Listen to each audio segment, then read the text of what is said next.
வணக்கம். Welcome to கதை திரட்டு. இந்த வீடியோவில் நம்ம என்ன கதை கேட்க போகிறோம்னா, தங்க தாமரை மகளே கதையின் 3வது பகுதி. நம்ம சேனலை இதுவரைக்கும் சப்ஸ்கிரைப் பண்ணாதவங்க சப்ஸ்கிரைப் பண்ணுங்க. பக்கத்தில் இருக்கிற பெல் ஐக்கானை கிளிக் பண்ணி ஆல்ங்கிற ஆப்ஷனை ப்ரெஸ் பண்ணுங்க. ஸோ தட் நான் போடுற கதைகளை உடனுக்குடனே நீங்கள் கேட்கலாம். வாங்க கதைக்குள்ளே போகலாம். எங்கே தனக்கு கை வலித்து விடுமோ என மிருதுவாக தன் கையை பற்றியிருந்த கணவனின் முகத்தை பார்த்தாள் மனோகரணி. சந்தர், நான் சொல்றத பொறுமையா கேளு ஹனி. நீங்க என்ன சொல்றீங்க சந்தர்? என் குழந்தைய இன்னொருத்தர்கிட்ட கொடுக்க சொல்றீங்களா? என்னால கொடுக்க முடியாது. மனைவியின் முகத்தில் சுடர்விட்ட கோபத்தை கண்டு அவள் கையை பற்றியபடி சில நிமிடங்கள் அமைதி காத்தான் மதுச்சந்திரன். நீ கஷ்டப்படுறத என்னால பார்க்க முடியல ஹனி. எனக்கு என்ன கஷ்டம் சந்தர்? எனக்கு பிடிச்ச வேலைய நான் ரசிச்சு செய்யறேன். பிடிச்சதை செய்யற, ஆனா அளவில்லாம செய்யற. நீ ஓய்வே இல்லாம அளவுக்கு அதிகமாவே உழைச்சிட்ட. கொஞ்ச நாள் ரெஸ்ட் எடு ஹனி. இல்ல சந்தர், போய் சொல்லக்கூடாது ஹனி. அம்மா கொஞ்ச நாள் ஹாஸ்பிட்டல்ல இருந்தாங்க. அப்ப அம்மா நகையை அடமானம் வச்சுதான் பில் கட்டின சந்தர். பொட்டிக் தொடங்கினதும் அந்த பணத்துலதான். தன் தாய் அளித்த பணத்தை மறுத்துவிட்டு வாடகைக்கு இடம் மட்டும் பார்த்து தருமாறு மனோகரணி கூறியது மதுச்சந்திரன் நினைவில் வந்து போனது. இங்க வந்ததுக்கு அப்புறமும் அம்மா ட்ரீட்மெண்ட்டுக்கு பணம், நகையை மீட்க பணம்னு நிறைய பணம் தேவைப்பட்டுச்சு சந்தர். அதை விட என் அம்மா வசதியா வாழ்ந்தவங்க. நான் அவங்களுக்கு எல்லா வசதியையும் செஞ்சு கொடுத்து வசதியா வாழ வைக்கணும்னு ஆசைப்பட்டேன். உன் ஆசைதான் நிறைவேறிச்சேடா. நகையை மீட்டுட்டதானே? ஆனா வீட்டை இன்னும் மீட்கல. அதுக்கு தான் ஓடி ஓடி பணம் சேர்த்துட்டு இருக்கேன் சந்தர். நான் ஒன்று சொன்னா கேப்பியா ஹனி? வேண்டாம் சந்தர், நானே அந்த வீட்டை மீட்கணும்னு நினைக்கிறேன். ப்ளீஸ். நீ முதுகொடிய வேலை செய்யறத என்னால் பார்க்க முடியல ஹனி. இல்லை சந்தர், எனக்கு எந்த பொய் வேண்டாம் ஹனி. கஷ்டப்படாம எப்படி பணம் கிடைக்கும்? முதுகு ஒடிவது போல வலிக்கும். தோள், கை, கண்ணும் கூடத்தான் வலிக்கும். அதிக பணம் வேணும்னா வேலையும் அதிகம் செஞ்சுதானே ஆகணும். ஹனி, நீ இனிமே பணத்தை துரத்திட்டு ஓட வேண்டாம். போதும், இந்த கைகள் இனியும் நோகக்கூடாது. மனோகரணியின் இரு உள்ளங்கைகளிலும் மாறி மாறி தன் இதழ்களை மிருதுவாக ஒற்றை எடுத்தான் மதுச்சந்திரன். உன் வீட்டை நான் மீட்கிற ஹனி. நீ பேங்க் லோனுக்கு இன்ட்ரெஸ்ட் கட்டுற மாதிரி மாசம் ஒரு 5000 இல்ல 10,000 ஏதோ ஒண்ணு எனக்கு கொடுத்துடு.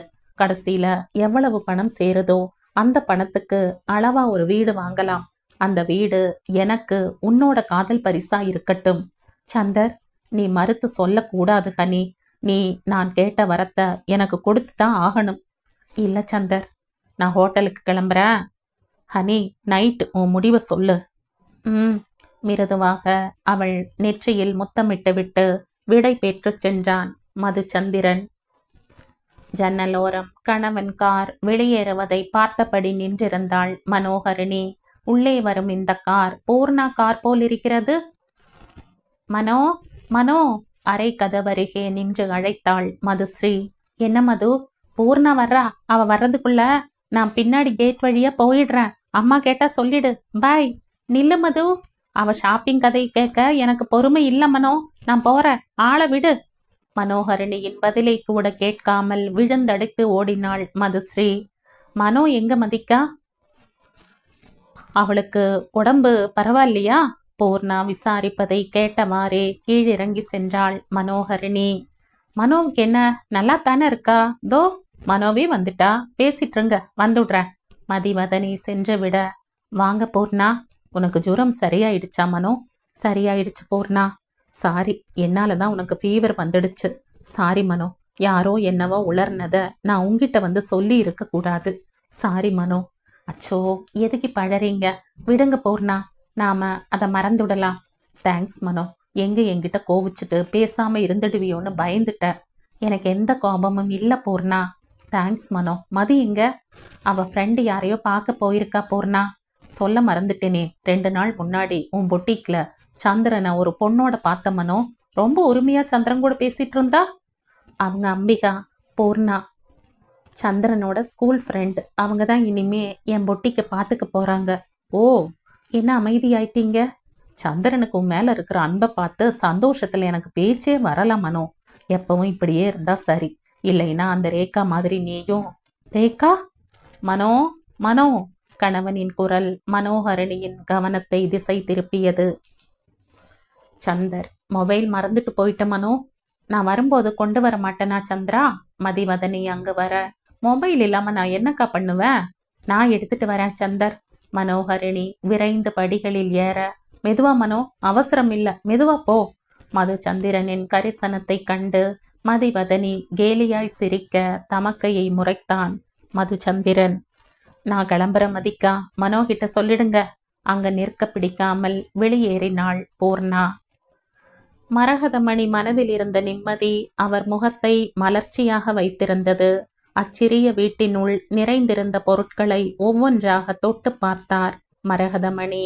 இவை அனைத்தும் என் மகள் எனக்காக வாங்கியது. பகல் இரவு பாராது உழைத்திருக்கிறாள் என் கண்மணி. நான் உனக்கு அம்மா இல்ல மனோ, நீதான் எனக்கு அம்மா. அம்மா, அம்மா. தங்கம், என்ன நினைச்சீங்கல்ல, அதான் உடனே வந்துட்டேன். வீட்டுல யாரும் இல்லையா மனோ? ஆஹா, எல்லாரும் ஹோட்டலுக்கு போயிட்டாங்க. நான் என் அம்மாவை பார்க்க ஓடி வந்துட்டேன். தங்கம், என்னம்மா? நான் இங்க இருக்கேன்னு அடிக்கடி வராத தங்கம். ஆ ஆ, சாப்பிட்டியா? சாப்பிட்டேன். நீங்க சாப்பிட்டீங்களா? நானும் சாப்பிட்டேன். உட்காரு மனோ. அமர்ந்த தாயின் மடியில் படுத்து கொண்டாள் மனோஹரிணி. என்ன தங்கம், உங்க மாப்பிள்ள? ஆ, எனக்கு கடைக்கு போக வேண்டாம்னு சொல்றாருமா. அவர் ஃப்ரெண்டு அம்பிகான்னு ஒருத்தங்க இருக்காங்க, அவங்கள பார்த்துக்க சொல்லியிருக்காருமா. என்ன ரெஸ்ட் எடுக்க சொல்றாருமா. மகளின் தலையை வாஞ்சையுடன் வருடினார் மரகதமணி. கல்லூரியில் பட்டாம்பூச்சியாய் பறந்து திரிய வேண்டிய வயதில் உடல் நோக உழைத்தே தேய்ந்தாள். எல்லாம் என் வயிற்றில் பிறந்த பாவம். மரகதமணி விழிகளில் வடிந்த கண்ணீர் மனோஹரிணியின் கன்னத்தில் விழுந்து சிதறியது. அம்மா, திடுக்கிட்டு எழுந்தவள் தாயின் கண்ணீரை துடைத்து விட்டாள். என்னம்மா? நீ வேற எங்காவது நல்ல குடும்பத்துல பிறந்திருந்தா நல்லா இருந்திருப்ப மனோ. அம்மா, இப்படியெல்லாம் பேசுனீங்கன்னா நான் அப்புறம் உங்ககிட்ட பேசவே மாட்டேன். கோபித்து கொண்டவள் போல எழுந்து சென்று கதவருகே நின்றாள் மனோஹரிணி. மனோ, அம்மா தெரியாம சொல்லிட்டேன், கோவிச்சுக்காதடா. அம்மாவை பாரு தங்கம், இன்னொரு தடவை இப்படி ஏதாவது சொன்னீங்கன்னா நான் நிஜமாலுமே உங்ககிட்ட பேச மாட்டேம்மா. அழாத தங்கம், சந்தோஷமா வந்த பிள்ளைய அழ வச்சுட்டேன். அழாத கண்ணு. மாப்பிள்ள சொல்ற மாதிரி கொஞ்ச நாளைக்கு ரெஸ்ட் எடுத்துக்கோ, அப்புறம் கடைக்கு போகலாம். சரிம்மா என்ற மகளை அணைத்து கொண்ட மரகதமணி மனதினுள்ளே இறைவனுக்கு நன்றி கூறினார், தன் மகளுக்கு நல்ல கணவனை கொடுத்ததற்கு. வானவீதியில் தன் உலாவலை தொடங்கி இருந்தான் சந்திரன். அவனோடு உலாவிக் கழிக்க அவனுடைய நண்பர் கூட்டமான நட்சத்திரங்களும் வந்திருந்த அழகிய இரவு. தளர்வாக பின்னி இருந்த மனோஹரிணியின் கூந்தலில் மல்லிகை பூவை சூட்டினாள் மதிவதனி. எதுக்கு கசிரிக்கிறீங்க? என் தம்பியை நினைச்சுதான். எப்பவும் உன்னோட ஜபந்தா.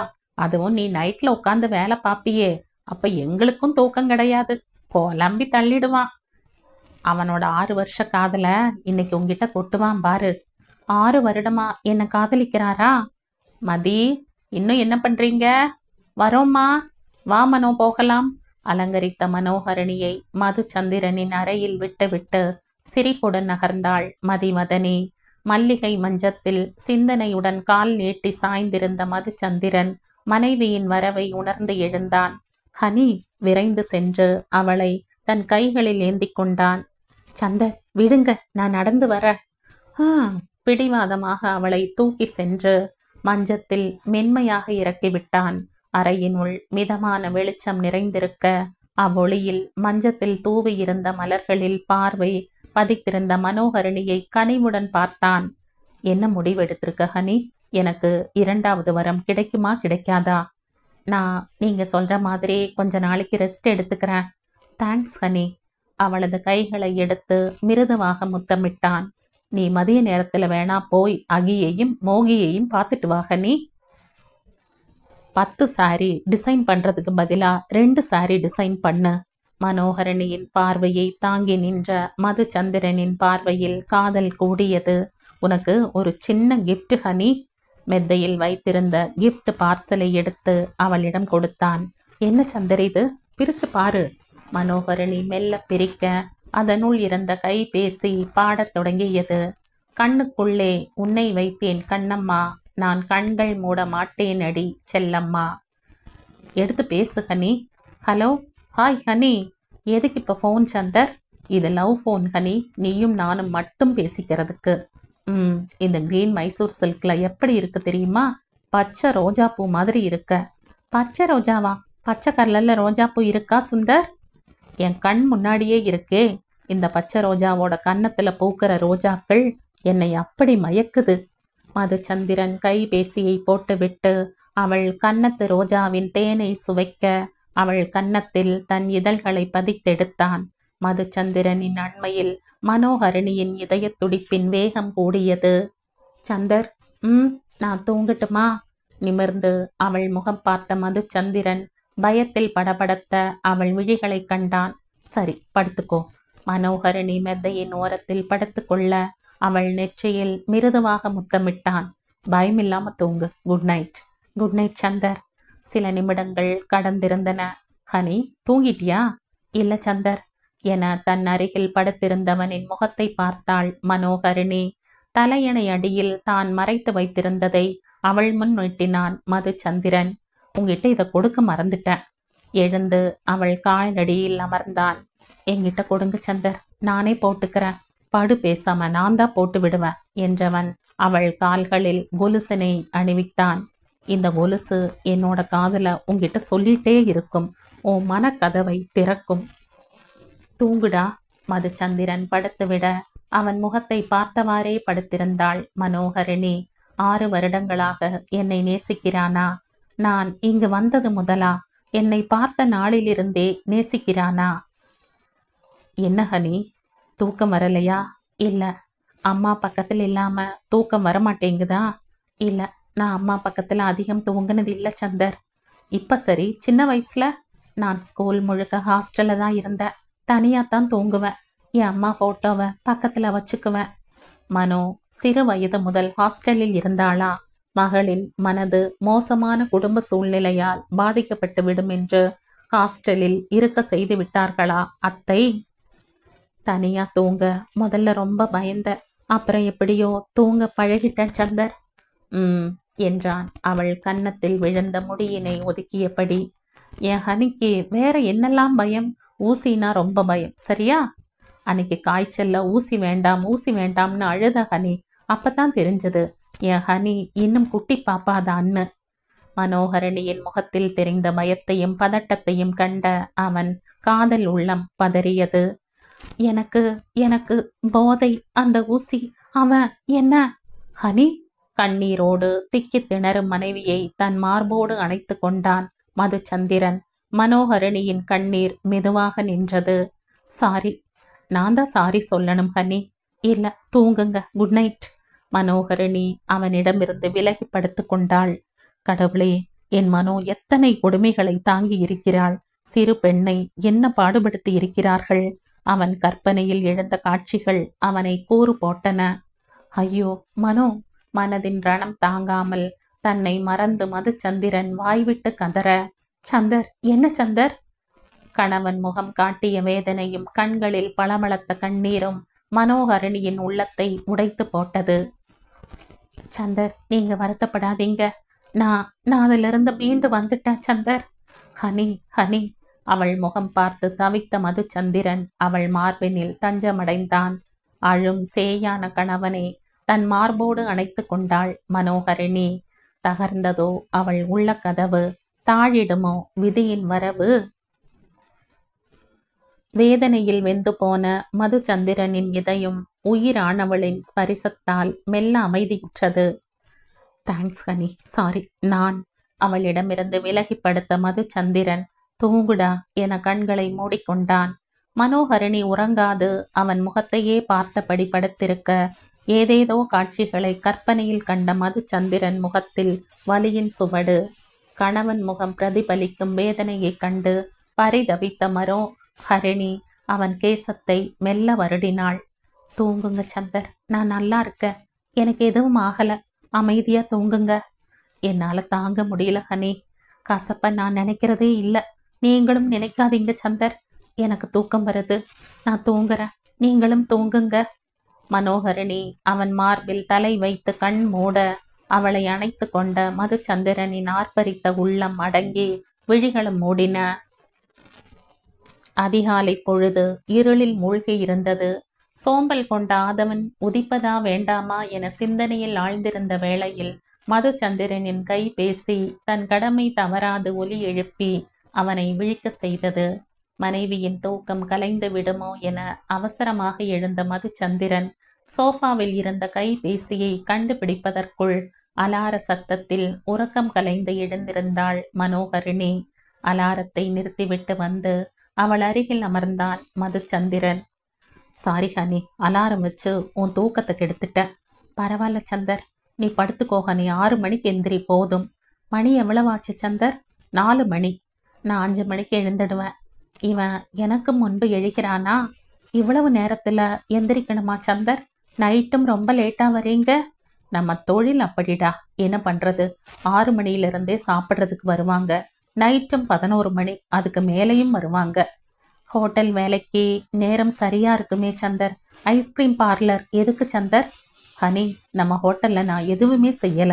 முழுக்க முழுக்க என் அப்பா தாத்தாவோட உழைப்புல தான் அறுசுவை வளர்ந்திருக்கு. நான் ஏன் உழைப்புல ஏதாவது செய்யணும்னு ஆசைப்பட்டேன். எனக்கு ஒரு அடையாளம் வேணும்னு நினைச்சேன்.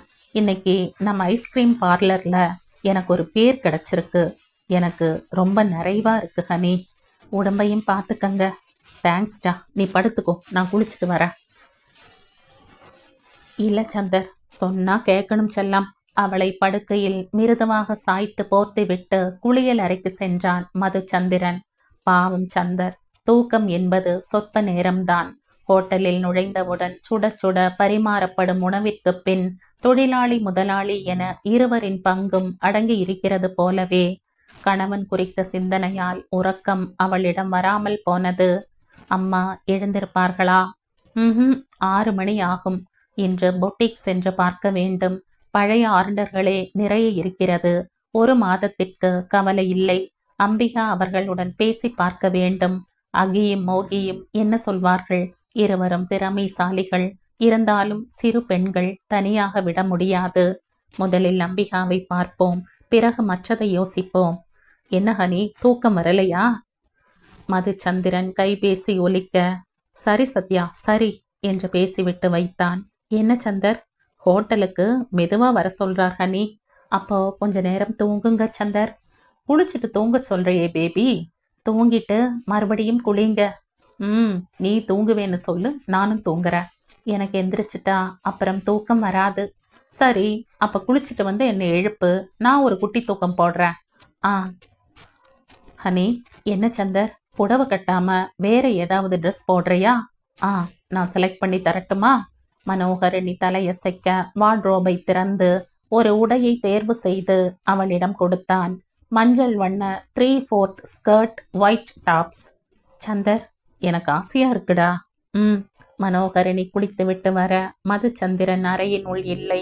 எங்கு சென்றான் இவன்? அப்பெரிய படுக்கை அறையை சுற்றி வந்தாள் மனோகரிணி. என்னிடம் சொல்லாமல் செல்ல மாட்டான் என எண்ணியவளாய் ஆள் உயர கண்ணாடி முன் இருந்த இருக்கையில் அமர்ந்தாள். தன் தலையில் இருந்த ஈரத்துண்டை அவிழ்க்கவும் கண்ணாடியில் எழுந்தது மதுச்சந்திரன் பிம்பம். எழுந்தவளை பார்த்தவன் விழிகளில் ரசனை கூடியது. வாவ், அழகா இருக்கடா. தேங்க்ஸ் சந்தர். உட்காரு ஹனி. ஏன் சந்தர், உட்காரு சொல்ற. உட்கார்ந்தாச்சு. மனைவியின் முன் முழங்காலிட்டு அவளிடம் ஒற்றை மஞ்சள் ரோஜாவை நீட்டினான் மதுச்சந்திரன். ஒரு தேவதை சூடுறதுக்காகவே இந்த ரோஜா காத்திருக்கு ஹனி. தேங்க்ஸ் சந்தர். நமக்குள்ள இந்த தேங்க்ஸ் சாரி எல்லாம் வேண்டாமே பேபி. தேங்க்ஸ் சாரி இந்த இரண்டும் தவிர்க்க முடியாதது சந்தர். இப்படி செய்யலாமா? என்ன சந்தர், நம்ம உறவு எவ்வளவு ஸ்பெஷலானது ஹனி. சாதாரணமாவா தேங்க்ஸ் சாரி சொல்லிக்கிறது?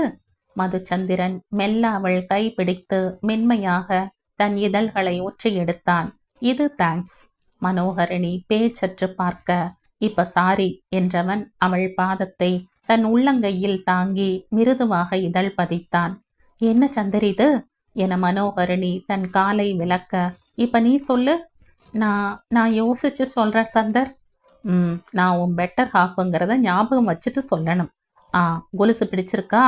பிடிச்சிருக்கு, ஆனா சலங்க அதிகமா இருக்கு சந்தர். என் காதல் உன் காதல் ஒலிச்சுட்டே இருக்கத்தான் ஹனி. அவள் கொலுசில் இருந்த சலங்கைகளை தொட்டு விளையாடிய மதுச்சந்திரன் பார்வை அவள் வலது காலில் பதிந்தது. ஹனி, இதென்னது என ஸ்கர்ட்டின் கீழ் லேசாக தெரிந்த தழும்பை பார்த்து கேட்டான் மதுச்சந்திரன். ஒண்ணுமில்ல சந்தர். எப்படி ஹனி ஆச்சு? அடிபட்டுடுச்சு. ரொம்ப வலிச்சுதா? தவிப்புடன் கேட்டவன் இதழ்கள் அத்தழும்பை முத்தமிட்டு மீண்டன. எப்படி ஹனி? எப்படி அடிபட்டுச்சு? சந்தர், பெல்ட்ல அடிக்கும்போது. ஹனி? மதுச்சந்திரன் சிலை என உறைய மனோகரிணி எழுந்து ஜன்னல் அருகே சென்று திரை சீலைகளை விலக்கி ஜன்னல்களை திறந்து விட்டாள். தோட்டத்தில் தெரிந்த இருண்டு போன அவள் வாழ்க்கையை அவளுக்கு ஞாபகப்படுத்த கண்களை இறுக மூடினாள். தன் அதிர்ச்சி கலைந்து மனைவியிடம் நெருங்கி அவளை தன் மார்பில் சாய்த்து கொண்டான் மதுச்சந்திரன். சந்தர், சொல்லு குட்டி. தெய்வம் குடியிருந்த வீட்டுக்கு ஒரு அலங்கார பேய் வந்துச்சு. சந்தர், நான் அதை விரட்டுனேன். அதுக்கு கிடைச்ச பரிசுதான் இந்த தழும்பு. மனோகரணி கூறிய வார்த்தைகளுக்கு பொருள் மெல்ல புலப்பட அவள் வேதனையை தனக்குள் நிரப்பிக் கொள்பவன் போல மனைவியை இறுக அணைத்து கொண்டான் மதுச்சந்திரன். நொடிகள் பல கடந்து செல்ல அவன் அணைப்பில் இருந்து விலகினாள் மனோகரணி. சாரி, காலையிலேயே உங்களை மூட் அவுட் பண்ணிட்டனா என்றாள் வருத்தம் தோய்ந்த அவன் முகத்தை கண்டு. இல்ல, நான் கிளம்புற ஹனி. அவள் முகம் பார்க்காமலே சொல்லிவிட்டு 10 நிமிடங்களில் தயாராகி வெளியேறினான் மதுச்சந்திரன். மதுச்சந்திரன் சென்றவுடன் சோஃபாவில் கண் மூடி அமர்ந்த மனோகரணியின் மனதில் கணவனின் வாடிய முகமே வந்து வந்து போனது. எனக்கு ஒரு வலி என்றால் உடனே வாடி விடுகிறான். நேற்றும் கூட வேதனை தாழாது உடைந்து போனானே. நான் சொல்லியிருக்க கூடாது. இனி ஒரு முறை என்னால் சந்தரின் முகம் வாடக்கூடாது. புன்னகைத்த அவன் முகம் வாட இந்த உடையல்லவா காரணம்? எழுந்து மடமடவென்று வேறு உடைக்கு மாறினாள் மனோகரிணி. அதன் பிறகு சிறிது அமைதி கொண்டாள். ஐயோ, சந்தர் எதுவும் சாப்பிட்டது போல தெரியலையே. இந்த நேரத்தில் சாப்பிடவும் முடியாது. ஜூஸ் எதுவும் குடிப்பானா? என்னால் வெறும் வயிற்றோடு சென்று விட்டான். இந்நேரம் ஹோட்டலுக்கு சென்றிருப்பான். அழைத்து பேசுவோமா? மதுச்சந்திரன் பரிசளித்த கைபேசியை எடுத்து அவனை அழைத்தாள். என்ன இது, சார்ஜ் இல்லையா? இல்லை இவனே அணைத்து வைத்திருக்கிறானா? சிறிது நேரம் கழித்து அழைத்து பார்ப்போம். அமைதியற்ற மனதோடு சோஃபாவில் அமர்ந்த மனோகரணி கையில் இருந்த கைபேசியை பார்த்தாள். அதை ஆராய்ந்து பார்க்க அவள் உள்ளம் ஆர்வம் கொண்டது. ஒவ்வொன்றாய் நகர்த்தி பார்த்து கொண்டே வந்தவளின் கரம் பாடலில் வந்து நின்றது. என்ன பாட்டு வைத்திருக்கிறான்? பாடலை ரசித்து கேட்டே பல காலமாகிவிட்டது. உயிரே உயிரே வந்து என்னோடு கலந்துவிடு. கைபேசியில் ஒலித்த பாடல் அவள் செவிப்பறையில் மோதாமல் இதய அறையில் மோதியது. மனோகரணியின் விழிகளில் மதுச்சந்திரன் முகம் எழுந்தது. 6 வருடங்கள் 6 வருடங்களாக என்னை காதலிக்கிறானா? சந்தர், நீங்களும் இந்த காதலன் போல்தான் 6 வருடங்களாக தவித்து கொண்டிருக்கிறீர்களா? மதுச்சந்திரன் தவிப்பையே அப்பாடல் பிரதிபலிப்பதாக நினைத்து பாடலை தொடர்ந்து கேட்காமல் நிறுத்தினாள். அறையினுள் வெளிச்சம் பரவி இருப்பதைக் கண்டு அவசரமாக கீழிறங்கி சென்றாள். ஒருவர் வீடு துடைத்து கொண்டிருக்க சமையல் அறையில் பேச்சு குரல் கேட்டது. அத்தை, மதிக்கா, எல்லாரும் ஹோட்டலுக்கு போயிருக்காங்க பாப்பா. மது, அது தூங்குது பாப்பா. 6 மணிக்கு தான் எந்திரிக்கும். சரி பர்வதம்மா, நான் தோட்டத்தில் இருக்க. காஃபி எடுத்துக்க பாப்பா. மனோகரணி காஃபி கோப்பையோடு சென்று மல்லிக்கொடி அருகில் அமர்ந்தாள். பாவம் பர்வதம்மா என சில நொடிகள் பரிதாபப்பட்டாள். பெண் குழந்தை பிறந்தால் புகுந்த வீட்டினரால் வீதிக்கு விரட்டப்பட்டவர் பர்வதம். ராதா அவர் நிலை கண்டு இறங்கி தன்னோடு அழைத்து வந்து தன் வீட்டை பார்த்து கொள்ளும் பொறுப்பை கொடுத்தார். பர்வதத்தின் பெண்ணை படிக்க வைத்து திருமணமும் செய்து கொடுத்தார் ராதா. தன் பெண் வங்கி ஒன்றில் உயர் அதிகாரியாக இருக்கவும் நல்லவன் ஒருவனை கணவனாக கொண்டதற்கும் அன்பாலயமே காரணம் என்று மிகுந்த விசுவாசத்துடன் அன்பாலயத்தை பராமரித்து அங்கேயே வசித்து வருகிறார் பர்வதம். பெண் என்றால் செலவு. இவர்களுக்கெல்லாம் எதற்கு திருமணம், குழந்தை, வீணர்கள்? மனோகரணி அமர்ந்திருப்பதைக் கண்டு வந்த மரகதமணி கோபம் சுடர்விடும் மகளின் முகத்தை கண்டு பதறி அவள் தோளில் கை வைத்தார். தங்கம், அம்மா எந்திரிச்சிட்டிங்களா? என்னடா, ஏன் இங்க வந்து உட்கார்ந்துருக்க? என்ன கோபம் உனக்கு? ஒண்ணுமில்லம்மா, பர்வதம்மா பத்தி யோசிச்சுட்டு இருந்தேன். நீங்க பதட்டப்படாதீங்கம்மா. ஒரு நிமிஷம் நான் பயந்தே போயிட்டேன் தங்கம். நீங்க என்னை பத்தி இனிமே கவலைப்படவே கூடாது. எல்லாரும் என்கிட்ட ரொம்ப அன்பா இருக்காங்க. மகளின் கன்னத்தை மெல்ல வருடினார். அந்த ஆண்டவன் தான் உனக்கு புகுந்த வீட்டை சொர்க்கமா கொடுத்திருக்கா மனோ. மரகதமணி உள்ளம் தன்னால் எத்தனை நரக வேதனையை அனுபவித்து விட்டாள் என கதறியது.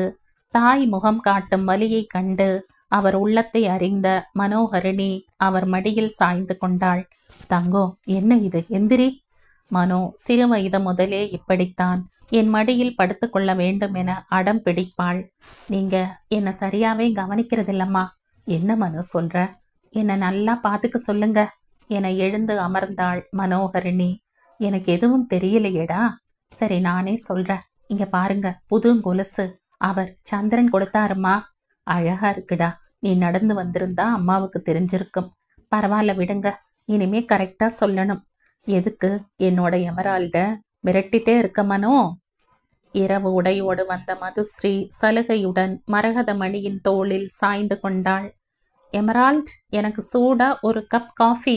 பிரஷ் பண்ணியா மது? என்ன நீ உன் மாமியார் மாதிரியே கேட்குற? பிரஷ் பண்ணிட்ட மனோ, அப்பதான் காஃபி கிடைக்கும். இங்கே இருடா, நான் காஃபி கொண்டு வரேன்.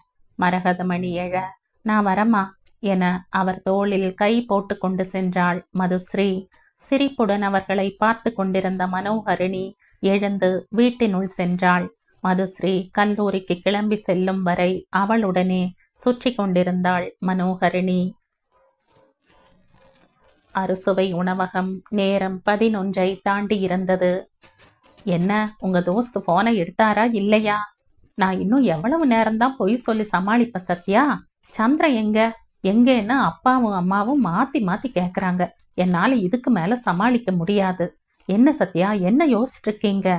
மதி, சந்திர ஹோட்டலுக்கு வராம இருக்கிறது, மொபைல் ஆஃப் பண்ணி வச்சிருக்கிறது, இதெல்லாம் ரொம்ப புதுசா இருக்கு. மதி, என்ன சத்யா? நீ மனோ கிட்ட பேசிப்பாரு. அவகிட்ட கோவிச்சுட்டு அதுக்கு வாய்ப்பே இல்லை சத்யா. மனோ மேல அவன் கோபப்பட்டானா அதுதான் அடுத்த உலக அதிசயமா இருக்கும். அவன் ஃப்ரெண்ட்ஸை கூப்பிட்டு விசாரிங்க. அதன் பிறகு அரை மணி நேரம் கழித்து மதுச்சந்திரனின் நெருங்கிய நண்பன் தினேஷை பிடித்து அவர்கள் தோட்டத்தில் மதுச்சந்திரன் இருப்பதை அறிந்து கொண்டான் சத்யன். சந்திரன் கிட்ட போன கொடு தினேஷ். ஹலோ சந்திரா, யார்கிட்டையும் சொல்லாம இது என்ன புது பழக்கம் சந்திரா? சாரி சத்யா, நான் தனியா இருக்கணும்னு நினைச்சேன். நீங்க அங்க பாத்துக்கங்க, நான் நைட் வந்துடுவேன். சரி, பை. இவனுக்கு என்ன பிரச்சனை? எதுக்கு தனியா போய் உட்கார்ந்துட்டு இருக்கான்? மதி, ஏதாவது பிரச்சனைனா கண்டிப்பா நம்ம கிட்ட சொல்லியிருப்பான். வரட்டும், பேசிக்கலாம். மதிவதனி சிந்தனை மாறாத முகத்துடன் அமர்ந்திருக்க நேரம் மெல்ல நகர்ந்தது. மனோகரணி தனது கைபேசியை எடுப்பதும் வைப்பதுமாக இருந்தாள். மதிக்காவை அழைத்து கேட்கலாமா? சந்தர் போன் ஏன் அணைத்தே வைக்கப்பட்டிருக்கிறது? காலை உணவிற்கும் வரவில்லை, மதியமும் வரவில்லை. ஹோட்டலில் சாப்பிட்டுக் கொள்வான், கவலை கொள்ள தேவையில்லை. ஆனால் போன் 1 மணி நேரத்திற்கு ஒரு முறை அழைத்தவன் இன்று ஏன் ஒரு முறை கூட அழைக்கவில்லை? மனோகரணிக்கு எதுவும் செய்ய தோன்றவில்லை, பிடிக்கவில்லை. வெறுமனே அறைக்குள் சுற்றி சுற்றி வந்தாள். கடைசியில் அலங்கோலமாக இருந்த மதுஸ்ரீயின் அறையை சீர்படுத்தி அந்த நாளை ஓட்டினாள் மனோகரணி. ஜன்னலோரம் நின்று தாயோடு கண்ணனும் மதுஸ்ரீயும் விளையாடுவதை பார்த்து கொண்டிருந்தாள். மாலையும் வந்துவிட்டது. ஒரு வேலை இல்லை. இந்த நாளே வீணாகிவிட்டது. இது என்ன சோர்வு? நாளையாவது பொட்டிக் சென்று நிலைமையை அறிய வேண்டும். ஹனி. சந்தர். திரும்பிய மனோகரணியின் வாடிய முகம் கடவுள் கண்ட பக்தனாய் பரவசம் கொண்டது. சந்தர், சந்தர். ஓடி சென்று கணவனை அணைத்து கொண்டு தேம்பினாள் மனோகரணி. ஏன் காலையில இருந்து என்கிட்ட பேசல சந்தர்? ஏன் போனை ஆஃப் பண்ணி வச்சிருக்கீங்க? என் மேல என்ன கோபம் சந்தர்? மனைவியின் முகமலர்ச்சியும் அணைப்பும் அழகையும் மதுச்சந்திரன் உலகத்தை ஒரு கணம் ஸ்தம்பிக்க செய்தது. நான் உங்களை கஷ்டப்படுத்தி இருந்தா சாரி சந்தர். மனைவியின் குரலில் தெரிந்த தவிப்பை தாழாமலும் காலையில் இருந்து அவள் முகம் பார்க்காத குரல் கேட்காத ஏக்கத்திலும் மதுச்சந்திரனின் கரங்கள் எழுந்து அவளை இறுகத் தழுவின. தொடங்கிய உறவு தித்திக்குமோ தகிக்குமோ?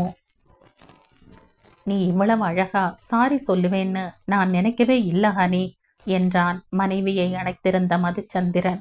என்ன சொன்னீங்க என்றாள் அவன் மார்பில் இருந்து நிமிர்ந்து. உன் சாரி சூப்பர்னு சொன்ன. தேங்க்ஸ் இதை விட சூப்பரா இருக்குமா ஹனி? சு போங்க, நீங்க விளையாடாதீங்க. சரி சரி என அவளை தூக்கி சென்று சோஃபாவில் அமர வைத்தான் மதுச்சந்திரன். உங்க போனுக்கு என்ன ஆச்சு சந்தர்? எவ்வளவு தடவை கூப்பிட்டேன் தெரியுமா? வேதனை ததும்பிய கணவனின் முகம் கண்டு என்ன சந்தர் என்றாள் பதட்டத்தை உள்ளடக்கிய குரலில். ஹனி என்ற அழைப்போடு அவள் மடியில் சாய்ந்த மதுச்சந்திரனின் ஈர விழிகள் அவள் வயிற்றை நனைத்தன. சந்தர் கணவனை தன் வயிற்றோடு அணைத்து கொண்ட மனோகரணியின் விழிகளும் தானாய் கலங்கின. ஏ மனோ, உனக்கு இவ்வளவு துன்பம்? காலையிலிருந்து இதே கேள்வியை தன்னை தானே கேட்டுக்கொண்டு வருத்தத்திலும் கோபத்திலும் மாறி மாறி தவித்து கொண்டிருக்கிறான் மதுச்சந்திரன். மனோ அம்மா எத்தனை நல்லவர்! அவரை ஏன் ஒரு பெண் பித்தனோடு இணைத்தது வாழ்க்கை? எவளோ ஒருத்திக்காக பெற்ற மகளை அடிக்கும் அந்த கயவனை என்ன செய்தால் தகும்? நீ இவ்வளவு கஷ்டப்பட்டிருப்பேன்னு நான் நினைக்கவே இல்லை ஹனி. என்ன சந்தர் இது, குழந்தை மாதிரி அழுதுட்டு? எனக்கு ஹனி மனசெல்லாம் ரொம்ப வலிக்குது. சந்தர், கடந்த காலத்தையே நினைச்சிட்டு இருந்தா நிகழ்காலமும் நரகம் ஆயிடும் சந்தர். மறந்துடுங்க சந்தர். நாளெல்லாம் கொதித்து கொண்டிருந்த மதுச்சந்திரனின் உள்ளம் அவள் அண்மையில் குளிரத் துவங்கியது. உங்களுக்கு தெரியுமா சந்தர், நான் அதையெல்லாம் நினைக்கிறதே இல்லை. எனக்கு அதுக்கு நேரமும் இருந்ததில்லை. இதையே வேற மாதிரி சுறுசுறுப்பான தேனீக்களுக்கு துக்கப்பட நேரம் இல்லை. உண்மைதான் ஹனி. கவலைப்படாம ஹோட்டலுக்கு கிளம்புங்க. உங்கள் சேவை அறுசுவைக்கு தேவை. மதுச்சந்திரன் முகத்தில் புன்னகை எட்டி பார்த்தது. அதிகம் பேசாதவள் இன்று எனக்காக பேசுகிறாள். தன் புடவை முந்தானை கொண்டு அவன் கண்களின் ஈரத்தை துடைத்தாள். கிளம்புங்க, நீங்க இல்லாம மதிக்கா பாவம் தனியா கஷ்டப்படுவாங்க என்றவள் அவன் நெற்றியில் தன் முதல் முத்தத்தை பதித்தாள். ஹனி பிரமித்த விழிகளோடு அவள் முகத்தை பார்த்த மதுச்சந்திரன் தேங்க்ஸ்டா என்றான் விரிந்த புன்னகையோடு. தேங்க்ஸ் மாறிட்டே இருக்கும் ஹனி என்றான் மற்றொரு கன்னத்திலும் முத்தமிட்டு. படிகளில் யாரோ தட தடவென்று ஓடும் சப்தத்தில் தன் மயக்கத்தில் இருந்து வெளிவந்தான் மதுச்சந்திரன். யாரு சந்தர்? பூர்ணா ஹனி. வாங்க கீழே போகலாம். வேண்டாம் ஹனி, போகட்டும் விடு. என்ன வாயிற்று இவனுக்கு? பூர்ணாவை கண்டு ஏன் முகம் மாறுகிறான்? அவர்கள் வாயும் சும்மா இருக்காதே. எதை எங்கு எப்படி பேச வேண்டும் என்றே தெரிவதில்லை. நான் கிளம்புறேன்டா. மதுச்சந்திரன் வெளியேற எழுந்து தோட்டத்திற்கு சென்று தாயோடு இணைந்து கொண்டாள் மனோகரிணி. புதிய நாளை அறிவித்து பூக்கள் சிரிக்கும் காலை வேளை. காலை நேரத்திற்கே உரிய பரபரப்புடன் காணப்பட்டது அன்பாலயம். மனோ, என் வாட்சிங்க. மனோ, இங்க ஒரு ஸ்டிக் ஃபைல் வச்சிருந்த காணோம். மனோ, என்ன டிஃபன்? மதுஸ்ரீ கல்லூரிக்கு கிளம்பத்தான் இத்தனை ஆர்ப்பாட்டம் செய்து கொண்டிருக்கிறாள். உன் வாட்ச் ஹாலில் இருந்துச்சு மது. பைக்ல உன் பேக்ல வச்சிட்டேன். தேங்க்ஸ் மனோ, சாப்பிடலாமா என்றவள் மனோகரணியின் கன்னத்தில் அன்புடன் முத்தமிட்டாள். என் ரூம் தானான்னு நம்பவே முடியல மனோ. ஆனா என்னால 2 நாளைக்கு மேல நீட்டா வச்சிருக்க முடியாத மனோ என்று சிரித்தாள் மதுஸ்ரீ. எடுக்கிற பொருளை அதே இடத்துல வச்சாலே உன் ரூம் எப்பவும் நீட்டா இருக்கு மது. முயற்சி பண்ற மனோ. எனக்கு ஊட்டி விடுறியா மனோ ப்ளீஸ்? மனோகரணி கனிவுடன் பூரியை பீய்த்து ஊட்டிவிட மகிழ்ச்சியுடன் உண்டாள் மதுஸ்ரீ. எனக்கு ரொம்ப சந்தோஷமா இருக்கு மனோ. அம்மா என் பக்கத்துல இருந்து என்னை கவனிச்சு ஸ்கூல் வேன் ஏற்றி விட்டு டாட்டா காட்டணும்னு எனக்கு ரொம்ப ஆசை மனோ. ஆனா அந்த ஆசை நிறைவேறாமே போயிடுச்சு. உன்னை போலத்தான் நானும் மது என எண்ணிக்கொண்டாள் மனோகரணி. நான் 10th படிக்கும்போது நீங்க இங்க வந்தீங்க மது. நான் ஸ்கூல் முடிஞ்சு வந்தா நேரா அம்மா கிட்ட தான் போவேன். ஸ்கூல் கதையெல்லாம் சொல்லி அங்கேயே படிச்சுட்டு சாப்பிட்டு வருவேன். அம்மா எனக்காக வாசல்லையே நின்றுட்டு இருப்பாங்க. எனக்கு எவ்வளவு சந்தோஷமா இருக்கும் தெரியுமா மனோ? அதே சந்தோஷத்தை இப்ப உங்ககிட்டையும் உணர்றேன். தேங்க்ஸ் மனோ. மக்கு, அம்மா உன்னை அவங்க பொண்ணாத்தான் நினைக்கிறாங்க. நானும் உன்னை ஏன் தங்கையாத்தான் பார்க்குறேன். தேங்க்ஸ் சொன்னா அடி கிடைக்கும். சாரி, என்னை காலேஜில் ட்ராப் பண்ணுறியா மனோ? நீ இன்னும் சாப்பிடலையே மனோ. நான் வந்து சாப்பிட்டுக்கிறேன். போய் பேக் எடுத்துட்டு வா. மனோகரணி மதுஸ்ரீயை கல்லூரியில் விட்டு விட்டு தனது பொட்டிக் நோக்கி தனது வண்டியை திருப்பினாள். Fashion emporium. அகி, மோகி, மனோக்கா என ஓடி வந்த இருவரையும் அணைத்து கொண்டாள் மனோகரிணி. எப்படி இருக்கீங்க 2 பேரும்? நல்லா இருக்கங்கா. நீங்க எப்படி இருக்கீங்கக்கா? வேண்டாம் வேண்டாம், நானே சொல்றேன் மனோக்கா. என்ன சொல்ல போறோம் மோகி? இப்படி உட்காருங்க சொல்றேன். மூவரும் இருக்கையில் அமர்ந்தனர். கல்யாணத்துக்கு பின் மனோக்கா. இது என்ன பட டைட்டில் மாதிரி சொல்ற மோகி? பேசாம இருக்க அகி. மனோக்கா கிட்ட 6 வித்தியாசம் தெரியுது. நீ அடி வாங்க போற மோகி. அகிலாவை முறைத்து விட்டு, அக்கா, கல்யாணத்துக்கு முன்னாடி கடைக்குள்ள வரும்போது புயல் மாதிரி உள்ள வருவீங்க. இப்ப அப்படியே மெதுவா மெதுவா பூ மாதிரி வந்தீங்க. என்றாள் சிரிப்புடன். உங்க கொண்ட காட்டன் புடவை காணாம போய் ஜடை, அதுல மல்லிகைப்பூ, சில்க் காட்டன் சாரி, கர்நாடக சங்கீதம் பாடுறவங்க மாதிரி மாறிட்டீங்கக்கா. இதை மட்டும் சொல்லிடுறேங்க்கா, இதுதான் முக்கியமானது. முதல்ல சின்னதா அளவா ஒரு சிரிப்பு உங்க முகத்துல எப்பவும் இருக்கும். இப்ப அந்த சிரிப்பு கண்ணுலயும் தெரியுதுக்கா. அண்ணாவோட சிரிப்பு உங்ககிட்ட வந்துடுச்சு. என்னை பத்தின ஆராய்ச்சியை விடு மோகி. இங்க என்ன நடந்துச்சு? உங்க மேல ஏகப்பட்ட பேர் கோபமா இருக்காங்கக்கா. கோபமாவா? உண்மைதான்க்கா. நம்ம கடைக்கு வரவங்க எல்லாருமே உங்களை கேட்டாங்க, கல்யாணத்துக்கு ஏன் கூப்பிடலைன்னு கோவிச்சுக்கிட்டாங்க. திடீர்னு முடிவாயிடுச்சு. அதான் யாரையும் கூப்பிட முடியலைன்னு சொன்னோம் மனோக்கா. வேற எதுவும் பிரச்சனை இல்லையே? இல்லக்கா, நம்ம மதிக்கா மதுக்கா அப்பப்ப வந்துட்டு போறாங்க. அண்ணா அவங்க ஃப்ரெண்ட் கூட வந்திருந்தாங்க. அண்ணா சரியாத்தான் சொல்றாருக்கா. நீங்க கொஞ்ச நாளைக்கு ரெஸ்ட் எடுங்கக்கா. அம்பிகா அக்கா நல்லவங்களாத்தான் தெரியுறாங்க. நாங்க பொட்டிக்க பாத்துக்கிறோம். சந்த தேர்வு சரியாகத்தான் இருக்கும். இருந்தாலும் நான் ஒரு முறை பேசி பார்க்க வேண்டும். முக்கியமான விஷயத்த மறந்துட்டோம்க்கா. என்ன ஆகி? ஓனர் நேத்து வந்திருந்தாருக்கா. பக்கத்து கடை காலியாகுது, வேணுமான்னு கேட்டாருக்கா. 2 நாள்ல சொல்லியிருக்காருக்கா. கண்ணுக்குள்ளே உன்னை வைத்தேன் கண்ணம்மா என பாடி மதுச்சந்திரனின் அழைப்பை சொல்லியது கைபேசி. நீங்க பேசுங்கக்கா என நகர்ந்தனர் அகிலாவும் மோகனாவும். சந்தர், உடனே வீட்டுக்கு வாகனி. நான் 10 நிமிஷத்துல வரேன் சந்தர். அகி, மோகி, நான் கிளம்புறேன். 2 மணிக்கு மேல வரேன். பாய். சரிக்கா. அடுத்த 10 நிமிடத்தில் அன்பாலயத்தை அடைந்திருந்தாள் மனோகரிணி. ஹால் சோஃபாவில் அமர்ந்திருந்தவனை கண்டு அவனிடம் விரைந்தாள். என்ன சந்தர், ஏன் சாப்பிடாம வெளியில போன ஹனி? இல்ல, பசிக்கல சந்தர். மணி 9:30 மனோ. சரிவா சாப்பிடலாம். கோபமா? இனிமே சாப்பிடாம போனா கண்டிப்பா கோபம் வரும். இருவரும் பரிமாறிக்கொண்டு அமர்ந்தான் மதுச்சந்திரன். உங்கிட்ட ஒரு விஷயம் சொல்லணும் சந்தர். என்ன ஹனி? தினமும் 1 மணி நேரம் வறுமையில வாடுற பெண்களுக்கு தையல் பயிற்சி கொடுக்கலாம்னு யோசிச்சு வச்சிருந்த சந்தர். பக்கத்து கடை காலியாகுதுன்னு ஓனர் சொல்லியிருக்கார். எனக்கு என்ன தோணுதுன்னா, அந்த கடையையும் நாமளே வாடகைக்கு எடுத்து தையல் பயிற்சி நிலையம் தொடங்கினா என்னன்னு தோணுது. ஆமாம் சந்தர், நீங்க என்ன நினைக்கிறீங்க? நல்ல விஷயந்தான் ஹனி, செய்யலாம். ஆனா அந்த கடை சின்னதா இருந்த மாதிரி எனக்கு ஞாபகம். நீ பார்த்துட்டு முடிவு பண்ணு. சரி சந்தர், தேங்க்ஸ். எனக்கு இந்த தேங்க்ஸ் வேண்டாம் ஹனி. ஸ்பெஷலா சொல்ற போது வாங்கிக்கிறேன். உனக்கு சமைக்க தெரியுமா ஹனி? தெரியும் சந்தர். என்ன விரும்பி சாப்பிடுவ? அடை, மசாலா ரோஸ்ட், காளான் பிரியாணி. உங்களுக்கு என்ன பிடிக்கும் சந்தர்? எனக்கு எல்லாமே பிடிக்கும். குலோப் ஜாமுன்னா ரொம்ப பிடிக்கும். அது ஸ்வீட் சந்தர். உனக்கு என்ன ஸ்வீட் பிடிக்கும்? ஜாங்கிரி. ஹாய் சந்திரா. மனோ தோளில் தூங்கும் பிள்ளையோடு வந்தான் சத்யன். வாங்க சத்யா, சாப்பிடலாம். உட்காருங்கண்ணா. எந்திரிக்காத மனோ, சாப்பிடு. நான் அம்மாவை பார்த்துட்டு அங்கேயே சாப்பிட்டுட்டு வந்துடுறேன்.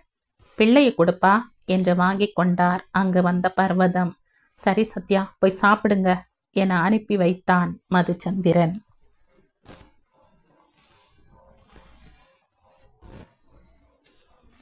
இந்த கதையின் தொடர்ச்சியை அடுத்த பதிவில் கேட்கலாம். நன்றி.